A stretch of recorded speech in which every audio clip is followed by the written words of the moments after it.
Di sini saya bacain ya, Amsal 1. Amsal-amsal Salomo bin Daud, Raja Israel. Untuk mengetahui hikmat dan didikan, untuk mengerti kata-kata yang bermakna, untuk menerima didikan yang menjadikan pandai, serta kebenaran, keadilan, dan kejujuran, untuk memberikan kecerdasan kepada orang yang tak berpengalaman dan berpengetahuan, serta kebijaksanaan kepada orang muda. Baiklah orang bijak mendengar dan menambah ilmu, dan baiklah orang yang berpengertian memperoleh bahan pertimbangan. Untuk mengerti amsal dan ibarat, perkataan dan teka-teki orang bijak.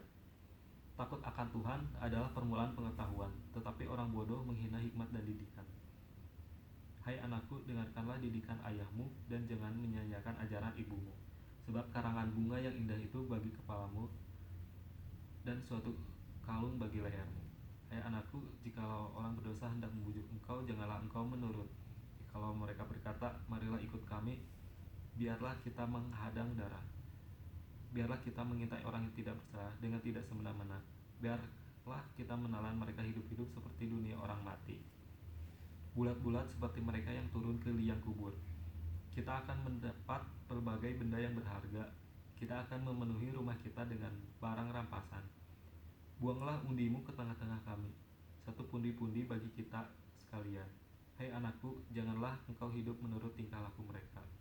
Tahanlah kakimu daripada jalan mereka, karena kaki mereka lari menuju kejahatan dan bergegas-gegas untuk menumpahkan darah. Sebab percumalah jaring dibentangkan di depan mata segala yang bersayap, padahal mereka menghadang dirinya sendiri dan mengintai nyawanya sendiri. Demikianlah pengalaman setiap orang yang loba akan keuntungan gelap, yang mengambil nyawa orang yang mempunyainya.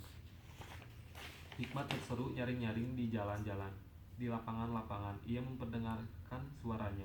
Di atas tembok-tembok ia berseru-seru, di depan pintu-pintu gerbang kota ia mengucapkan kata-katanya. Berapa lama lagi, hai orang yang tak berpengalaman, kamu masih cinta kepada keadaanmu itu? Pencemooh masih gemar kepada pencemooh, dan orang bebal benci kepada pengetahuan. Berpalinglah kamu kepada teguranku, sesungguhnya aku hendak menyerahkan isi hatiku kepadamu, dan memberitahukanku perkataanku kepadamu. Dan oleh karena kamu menolak ketika aku memanggil, dan tidak ada orang yang menghiraukan ketika aku mengulurkan tanganku. Bahkan kamu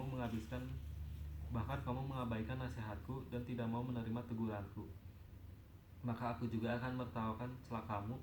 Aku akan berolok-olok apabila kedahsyatan datang ke atasmu.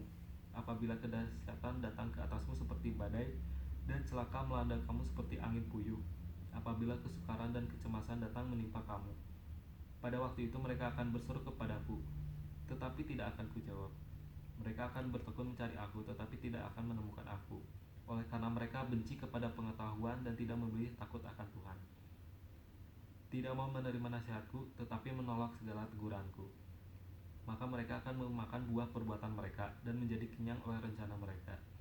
Sebab orang yang tidak berpengalaman akan dibunuh oleh keengganannya, dan orang bebal akan dibinasakan oleh kelalaiannya. Tetapi siapa mendengarkan aku, ia akan tinggal dengan aman, terlindung daripada kedahsyatan malapetaka. Demikianlah firman Tuhan. Teman-teman, kita tahu ya semua Amsal tuh berisi tentang hikmat gitu ya, wisdom, pewahyuan dan didikan dari Tuhan. Terus ada teguran juga gitu. Tapi sayang sekali ya, kenyataannya kebanyakan manusia kan paling gak suka gitu ya menerima teguran gitu, didikan. Kita semua cenderung untuk menghindarinya gitu. Padahal tadi kita lihat di Amsal 1 itu berkata orang yang bebal yang gak suka teguran dan didikan itu. Jadi orang yang bodoh dan bebal gitu. Kenapa orang bodoh kan emang gak suka ditegur ya gitu. Misalnya dia salah, dia ditegur tapi dia tetap melakukannya, berarti kan dia bodoh gitu. Dan ya itulah karena kadang manusia sulit ditegur gitu oleh Tuhan. Jadi Tuhan tuh kadang sulit untuk berterus terang gitu, untuk menyampaikan rencana dan tujuannya di dalam kehidupan kita gitu. Karena kita cenderung untuk menghindari tegurannya. Padahal kalau kita mau menjadi orang yang berhikmat, cintailah teguran, cintailah didikan dari Tuhan. Matius 7 ayat 23. Saya bacain. Pada waktu itu pada waktu itulah aku akan berterus terang kepada mereka dan berkata, aku tidak pernah mengenal kamu. Menyahlah daripadaku kamu sekalian pembuat kejahatan. Nah, di sini ayatnya benar-benar mengerikan ya. Jadi jangan sampai gitu kita semua tuh pikir kita semua baik-baik aja gitu karena nggak ada teguran gitu kan. Yang itu balik lagi tadi karena kita enggan menerima teguran itu. Jadi kayak Tuhan tuh nggak menegur. Tapi di sini tadi berkata apa? Matius 7 ayat 23. Pas akhirnya Tuhan akan berterus terang kepada kita, aku tidak mengenal kamu gitu. Itu kan sangat merugikan bagi kita ya. Jadi jangan sampai Tuhan tuh harus berterus terang pada akhirnya nanti gitu. Mendingan Tuhan berterus terang saat ini gitu, menegur kita. Jangan sampai lah gitu pas akhirnya nanti udah nggak ada jalan lagi gitu untuk kita memperbaiki jalan yang salah daripada kita gitu. Itu adalah suatu kerugian dan kebodohan buat kita ya. Maka itu kita semua harus mencintai yang namanya didikan, mencintai yang namanya teguran dari Tuhan gitu. Karena Tuhan mendidik kita tentunya dengan kasih ya, dan Dia pasti menunjukkan jalan yang benar. 2 Timotius 3 ayat 16.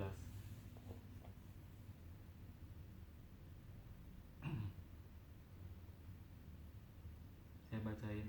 Segala tulisan yang diilhamkan Allah memang bermanfaat untuk mengajar, untuk menyatakan kesalahan, untuk memperbaiki kelakuan, dan untuk mendidik orang dalam kebenaran. Di sini jelasnya dikatakan di 2 Timotius 3 ayat 16 itu, jadi segala yang dituliskan dan diilhamkan Allah itu untuk bermanfaat, untuk mengajar dan mendidik manusia gitu. Oleh karena itu, marilah kita harus sering baca firman, mendengarkan firman gitu, khotbah. Karena di situ bisa aja Tuhan menegur kita dan mendidik kita lewati firman yang kita baca setiap hari gitu. Tapi terkadang dalam hidup kita, hati kita itu gak keras ya gitu, menolak yang namanya teguran gitu. Emang benar sih secara rasa juga gitu ya, teguran tuh emang gak enak gitu ya. Siapa sih orang yang suka ditegur gitu ya? Biasanya kalau udah ditegur tuh menyakitkan gitu ya. Gak ada kan di sini yang hobinya seneng ditegur gitu. Kalau ditegur tuh malah bahagia banget gitu ya. Enggak ya, secara fisik jasmani itu biasanya kita adalah gitu ya, sedikit nggak enaknya gitu. Tapi di sini kita mau ya gitu untuk bisa menerima itu. Makanya dari itu sih kita balik lagi sih harus minta kekuatan daripada Roh Kudus, minta kekuatan kepada Tuhan, minta Tuhan lembutkan hati kita gitu, biar Tuhan mendidik kita. Kalau hati kita keras kan kalau nggak akan bisa dididik sama Tuhan gitu. Tapi kalau hati kita lembut gitu pasti bisa dididik. Dan yang bisa melembutkan hati kan hanya Tuhan gitu. Dan katakan juga kepada Tuhan buat ya terus terang apa yang Tuhan kehendaki dalam kehidupan kita, dan kita mau mengikutinya gitu. Sekali lagi saya katain Tuhan tuh lebih maksudnya kita lebih baik meminta Tuhan berterus terang di awal daripada berterus terang nanti pada akhirnya. Karena kalau udah di akhirnya kita udah gak bisa memperbaikinya. Amsal berkata, mereka yang bijaksana adalah mereka yang mencintai teguran dan didikan. Mari kita semuanya mencintai yang namanya didikan dan teguran yang dari Tuhan. Kita baca Amsal 1 ayat 7.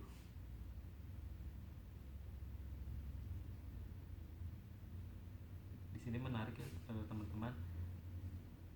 Takut akan Tuhan adalah permulaan pengetahuan, tetapi orang bodoh menghina hikmat dan didikan. Saya bacain dalam bahasa Inggrisnya. The fear of the Lord is the beginning of knowledge, but fools despise wisdom and instruction. The fear of the Lord, yang bagian A-nya ya, the fear of the Lord is the beginning of knowledge. Bisa dikatakan beginning, jadi bisa dikatakan start with God gitu ya. Jadi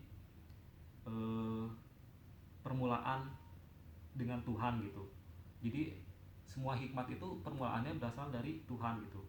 Jadi kita tuh harus start with God gitu di dalam kehidupan kita. Awali semuanya tuh dengan Tuhan gitu. Awali semuanya itu bisa dalam apa aja gitu. Tentunya kita bisa melakukan pengawalan itu gitu, awal bersama Tuhan tuh dengan Tuhan bisa dalam segala bidang ya, baik dalam bisnis kita atau dalam cari jodoh misalnya, eh, atau misalnya dalam pekerjaan, dalam pelajaran gitu. Tentunya kita harus segala sesuatunya mulai dengan Tuhan gitu.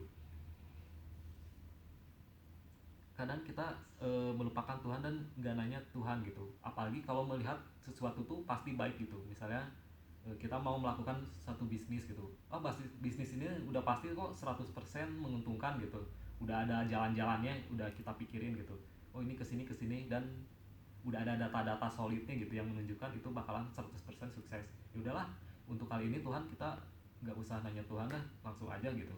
Itu salah juga ya teman-teman, karena tetap walaupun bagaimanapun nomor satu adalah Tuhan gitu. Jadi kita harus nanya ke Tuhan gitu. Jangan bermain dengan logika kita. Oleh karena itu sangatlah penting start with God. Terus contoh yang di Alkitab kita bisa melihat kisah dari Lot dan Abraham. Pada waktu itu Abraham dan Lot udah sangat kaya ya mereka berdua. Terus mereka memutuskan untuk memilih daerah untuk dikuasai masing-masing. Dan pada saat itu Abraham tanya ke Lot, Lot kamu mau daerah yang mana gitu? Kalau kamu ke sana saya ke sini gitu, kalau kamu ke arah sana saya ke arah sini, kata Abraham. Dan waktu itu Lot berpikir dengan logikanya ya, tanpa nanya Tuhan dulu gitu. Oh daerah yang sini tuh hijau gitu ya, makmur, terus ada Sodom dan Gomora juga yang kota yang perdagangan gitu, yang makmur juga kelihatannya. Dan dia pikir kalau Lot hidup di sana bakalan hidupnya senang dan bahagia gitu, sukses di sana. Tanpa nanya Tuhan dulu, Lot langsung pilih daerah sana. Dan kita tahu pada akhirnya Sodom dan Gomora dihancurkan Tuhan kan, dan Lot mengambil sesuatu yang salah gitu karena dia tidak nanya dulu ke Tuhan. Jadi kita jangan semua sampai seperti Lot ya teman-teman, karena melihat apa yang nampak baik tanpa nanya ke Tuhan dulu langsung ambil gitu. Sangat penting start with God itu di dalam kehidupan kita. Contoh lainnya adalah Musa. Musa itu pernah berkata gitu, kalau dia nggak akan berjalan selangkah pun gitu kalau tanpa Tuhan besertanya. Karena Musa tahu gitu apa sih artinya berjalan bersama Tuhan. Start with God tuh benar-benar dia tahu banget artinya apa gitu, sangat penting gitu. Bahkan waktu itu Tuhan kan bilang, yaudah saya akan memerintahkan malaikatku untuk berjalan bersamamu. Tapi Musa bilang, gak mau Tuhan, saya maunya sama engkau gitu. Saya gak mau start with your angel aja, tapi aku maunya start with you gitu, start with God. Dia maunya bersama Tuhan gitu. Tapi mungkin ada yang berkata gitu ya di dalam kehidupan kita, aduh tapi saya udah terlalu jauh gitu dari jalannya Tuhan, dari jalan kebenarannya, udah banyak melakukan A, B, C di masa lalunya gitu. Dan kayaknya asa susah gitu untuk memulai bersama Tuhan. Saya berani katakan di sini, jangan pernah takut gitu untuk memulai bersama Tuhan, karena tidak ada kata telat gitu untuk memulai bersama Tuhan. Apapun masa lalam kita, kalau kita mau serius gitu berjalan bersama Tuhan, pasti Tuhan bantu gitu. Ingat juga kan kisah yang disalib sebelah kiri Tuhan Yesus juga udah banyak dosanya kan, tentunya dia berdosa banget ya sampai hukumannya disalib gitu. Tapi saat itu dia mau bersama Tuhan gitu, berjalan bersama Tuhan, bertobat, dan akhirnya diselamatkan.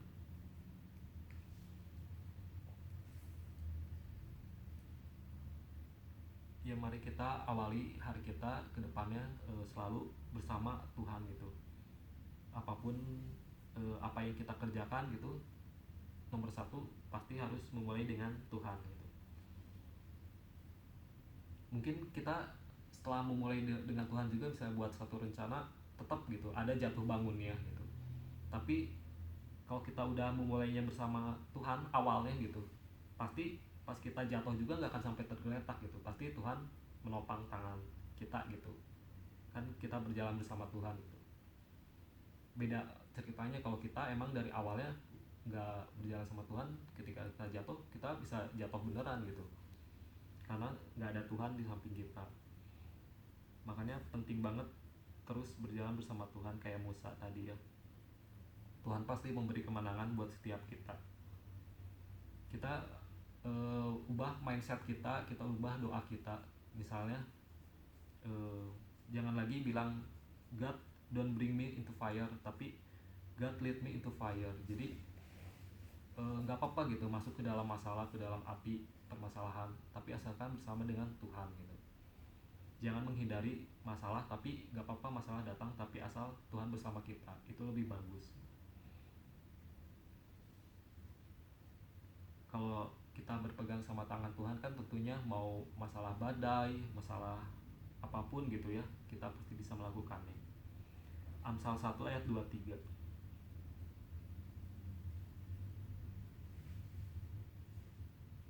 Berpalinglah kamu kepada teguranku, sesungguhnya aku hendak mencurahkan isi hatiku kepadamu dan memberitahukan perkataanku kepadamu. Dalam bahasa Inggrisnya, turun turun you at my reproof, behold I will pour out my spirit unto you, I will make known my words unto you. Jadi di sini dikatakan I will pour out my spirit on you. Tuhan siap mencurahkan isi hatinya untuk kita gitu. Dan hendak memberitahu setiap kata-katanya. Di bagian B-nya kan, dan memberitahukan perkataanku kepadamu. Dalam bahasa Inggrisnya kita lihat di sini my words ada S-nya gitu. Jadi perkataan-perkataannya gitu. Banyak perkataan Tuhan yang ingin dia sampaikan kepada kita gitu. Bayangin deh teman-teman kalau kita mengerti gitu kata-kata, semua kata-kata Tuhan gitu yang Tuhan mau sampaikan kepada kita, tentunya kita nggak akan salah jalan ya. Enak banget gitu dalam menjalani hidup tuh, pasti setiap pilihan yang kita pilih itu pasti benar gitu. Dan di ayat tadi dikatakan Tuhan hendak mencurahkan isi hatinya. Berarti kan kalau mencurahkan berarti harus ada wadahnya gitu. Nah, balik lagi ke kitanya gitu. Apakah kita siap untuk menerima perkataan yang dari Tuhan itu?